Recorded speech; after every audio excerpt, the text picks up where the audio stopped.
La Sociedad Española de Radiodifusión presenta... Ser. Aquí va la radio. Podcast. Siempre. Las 8 de hoy por hoy en Ser Podcast. Hola, muy buenos días. A la espera de que hoy declare José Luis Ábalos en el Supremo, hay algunas cosas que pasaron ayer que describen el momento político en el que estamos. A primera hora pudimos escuchar aquí la sesión de control al gobierno y vimos cómo Junts aprieta al PSOE y le pide textualmente que mueva el culo. Vimos también cómo era Feijóo quien le lanzaba un guiño al partido de Puigdemont. Pudimos comprobar cómo Sánchez quería hablar de The Economist, de que haya elegido a España como la mejor economía de la OCDE, mientras Feijóo le reprochaba su debilidad parlamentaria y, sobre todo, las investigaciones por presunta corrupción. Feijóo le dijo a Sánchez: en su mesa de Navidad se sentarán al menos 2 imputados. Poco después, la Moncloa celebró la tradicional Copa de Navidad.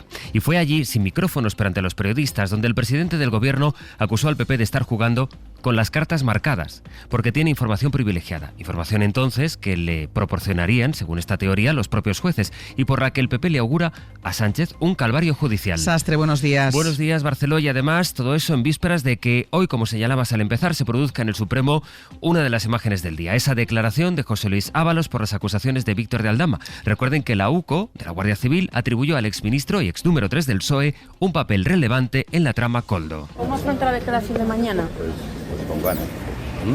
¿Cómo está? Con ganas de declarar. Hoy por hoy noticias.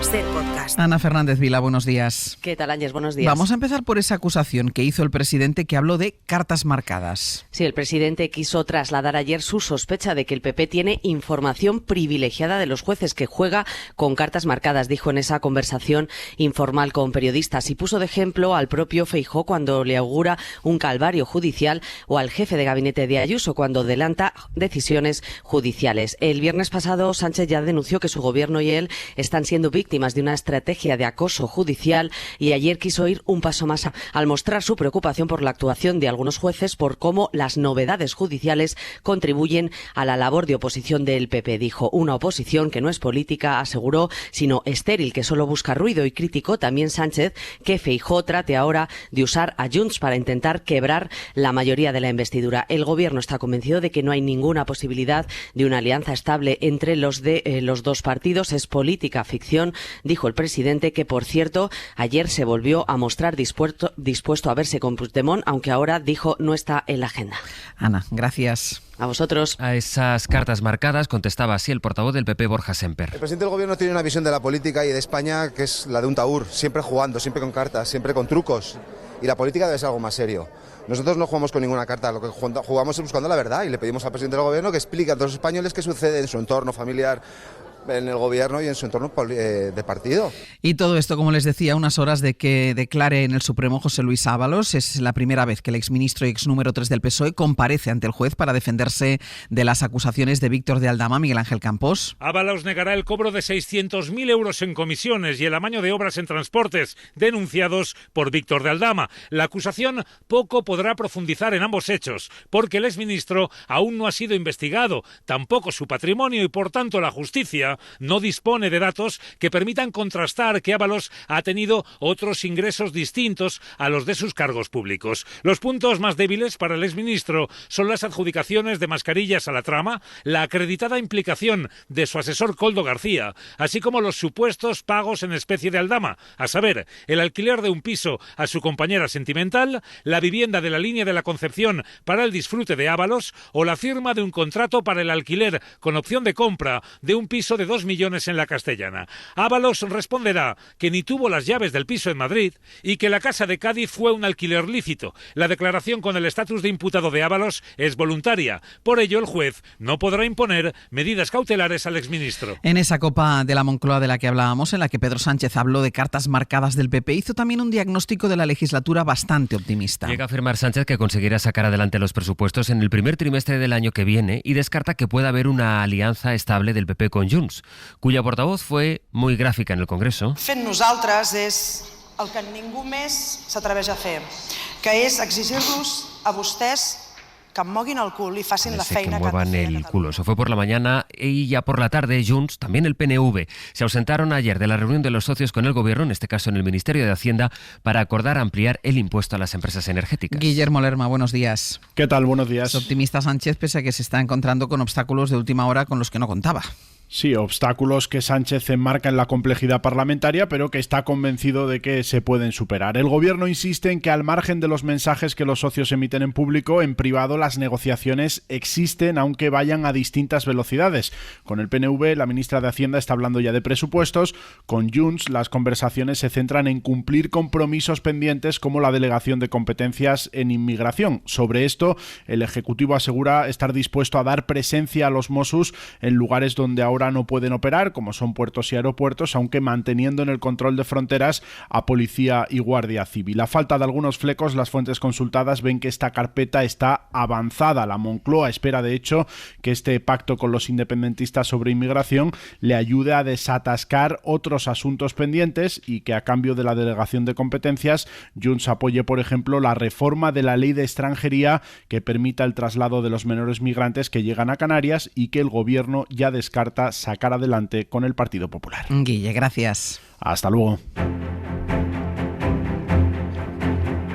Permettetemi inoltre di esprimere la mia gratitudine al Presidente della Repubblica, Sergio Mattarella, per il suo cortese.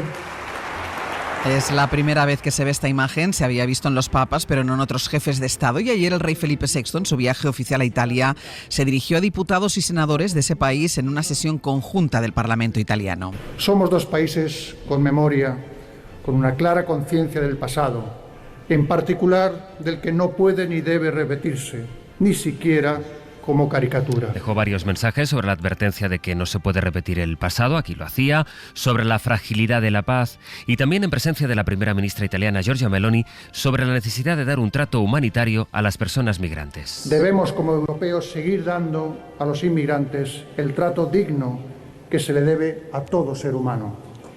Y necesitamos coordinarnos cada vez más para que el Mediterráneo sea un espacio abierto, próspero, pacífico y sostenible, pues en ello radica la esperanza del futuro para todos los países ribereños y por ende de la propia Europa. En ese Mediterráneo desaparecieron ayer 45 personas que intentaban llegar a Europa. Fue en Lampedusa, la única superviviente es una niña, tras 3 días sola en alta mar, intentando salir con vida mientras se ahogaba la gente que la acompañaba. Corresponsal en Roma, Joan Solés. Son 45 los inmigrantes desaparecidos en alta mar, a unas 10 millas náuticas al sur de la isla siciliana de Lampedusa. Una niña de 11 años de Sierra Leona, hallada en condiciones graves, es la única superviviente. Sobrevivió 3 días tras el naufragio, aferrada a los restos, según ha explicado, mientras veía desaparecer uno tras otro a los demás ocupantes de la embarcación. En ausencia de barcos de las ONGs, por las dificultades que les impone el gobierno de la primera ministra Meloni, los únicos equipos de salvamento en esta área del Mediterráneo son los de Italia, que habían sobrevolado y habían patrullado con medios navales la zona sin que detectaran alerta alguna, según informa el diario El Corriere. Fue un velero alemán que a las 3 de la madrugada del pasado martes localizó al adolescente, porque en plena navegación la tripulación escuchó sus gritos de desesperación. La Fiscalía Italiana de Agrigento ha abierto una investigación. Ayer, por cierto, se produjo este pasaje que ahora escucharán, un extracto del mismo, en el Parlamento andaluz. Se celebraba el debate sobre el estado de la autonomía. Van a escuchar a Manuel Gavira, que es el portavoz de Vox, y la réplica del presidente autonómico Juanma Moreno. Y cuando usted va a Bruselas, lo único que hace es honrar precisamente a esos que ponen piedras en la mochila de nuestro sector primario. Como no tenemos bastante con comernos la mierda, y lo digo con perdón, con comernos la mierda del norte de África, ahora tenemos que venirnos a pasar exactamente lo mismo con lo del Mercosur. Me genera un profundo malestar. Cuando usted ha utilizado esa frase, la mierda del norte de África, ¿usted se está refiriendo a personas? ¿Usted se está refiriendo a personas? Porque mira, hay una diferencia entre la ideología y la humanidad. Tanto le saco de quicio. Estoy hablando, nos tenemos que comer la mierda de los productos que vienen del norte de África, más requisitos para nuestros productores, menos requisitos para los productos que vienen. No se preocupe, lo van a ver ustedes en el vídeo. Si es que me da igual, lo van a ver ustedes en el vídeo. Probablemente usted tenga un problema a la hora de explicar sus ideas, cuando creo que el conjunto de la Cámara hemos entendido lo que hemos entendido. Va a seguir el frío y va a llover en Andalucía y en el este peninsular, Jordi. Será en todo el litoral mediterráneo de la península, más Baleares, así como las provincias de Huelva, Sevilla y Cádiz. Chubascos en cualquier momento del día, también pausas durante las cuales no lloverá, pero en cualquier momento se formarán estos chubascos que pueden descargar mucha agua en poco tiempo, especialmente entre Cádiz y Málaga, también en la costa hiperlitoral de Cataluña, así como entre Alicante y Valencia. Cuidado cerca de cauces de agua y también de bajos fácilmente inundables. La nubosidad, a medida que vayamos hacia el interior, será más rota, pero aún así con nubes, y las temperaturas, si bien serán un poco más altas que ayer, la sensación será prácticamente del mismo frío. Hoy por hoy noticias. Ser Podcast. En Siria, las nuevas autoridades rebeldes tratan de proyectar una imagen de normalidad en las calles tras el derrocamiento de Bashar al-Assad hace 5 días. Poco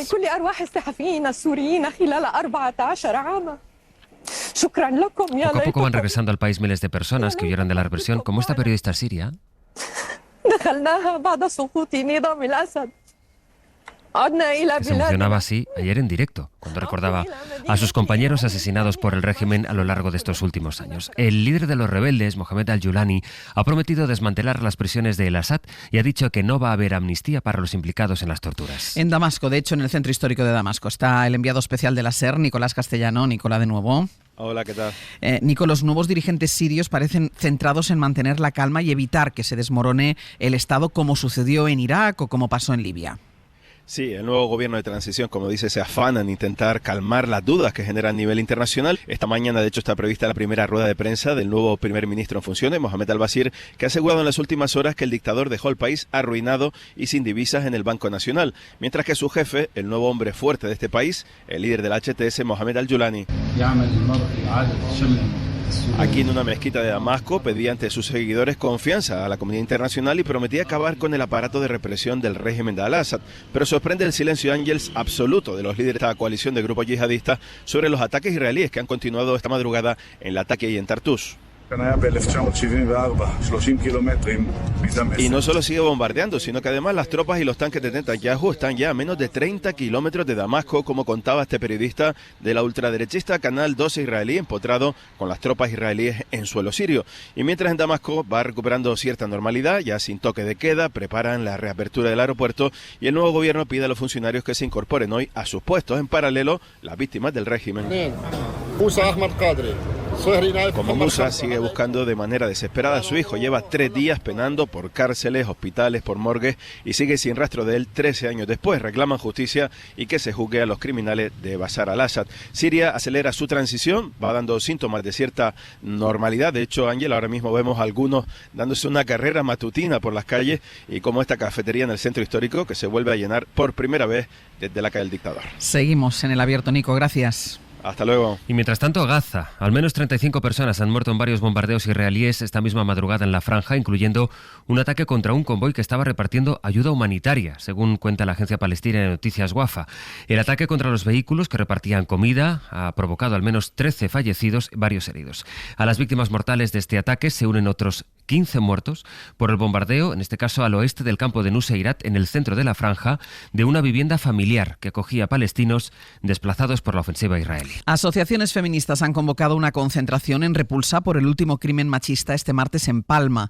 El hombre apuñaló a su mujer mientras iba en un coche con ella y con su hija pequeña. Él tenía una orden de alejamiento y ella era usuaria de una pulsera GPS para mantener alejado al maltratador. La policía investiga por qué el dispositivo no avisó. Rosario, que es como se llamaba la mujer asesinada, es la primera víctima de violencia machista que llevaba una de estas pulseras desde que este sistema se puso en marcha en 2009. Unas 20.000 mujeres la han utilizado, pero ninguna había sido asesinada hasta el momento. El comité de expertos que estudia cómo hacer que Internet sea seguro para los menores ha publicado su propuesta con más de 100 medidas para limitar el contenido dañino al que tienen acceso. Contenido como el porno o los juegos de azar. Según este comité, la primera de las medidas, la más esencial, es conseguir un sistema fiable con el que verificar la edad de los usuarios usuarios de Internet. Denuncian que las empresas de servicios informáticos no quieren, Mariola Lourido. De las 107 medidas que recoge el informe de los expertos para proteger a los menores en Internet, la número 1, la más importante, es crear un sistema de verificación de edad eficaz que les impida el acceso a contenidos inadecuados, violentos, porno, juegos de azar. Así de tajante se mostró en el Congreso la presidenta del Comité de Especialistas, Ana Caballero, dijo más, que las tecnológicas no están por la labor. La realidad a día de hoy es que no lo quieren implantar. Ellos están poniendo cada vez más excusas para no implantarlo. Si no hay un sistema de verificación de edad que efectivamente te verifique la edad del menor, estamos perdidos. Caballero acusa a las empresas de derivar la responsabilidad del mal uso digital y de las redes a las familias, los colegios y los propios menores. Pide más formación de los progenitores y consenso político para esta batalla, aunque admite que ve complicado que haya una regulación europea. Y el canciller Olaf Scholz ha presentado ya la moción de confianza que llevará a la convocatoria anticipada de elecciones en Alemania. Se votará la semana que viene porque la presenta con esa intención, perder y poner en marcha el calendario electoral. Corresponsal Carmen Viñas. Como estaba previsto desde que el gobierno alemán colapsara a principios de noviembre, el canciller alemán ha pedido al Bundestag la celebración de una cuestión de confianza sobre su gestión el próximo lunes. Al carecer de mayoría parlamentaria que le respalde, quedará despejado el camino hacia unas elecciones federales anticipadas que tendrían lugar el 23 de febrero.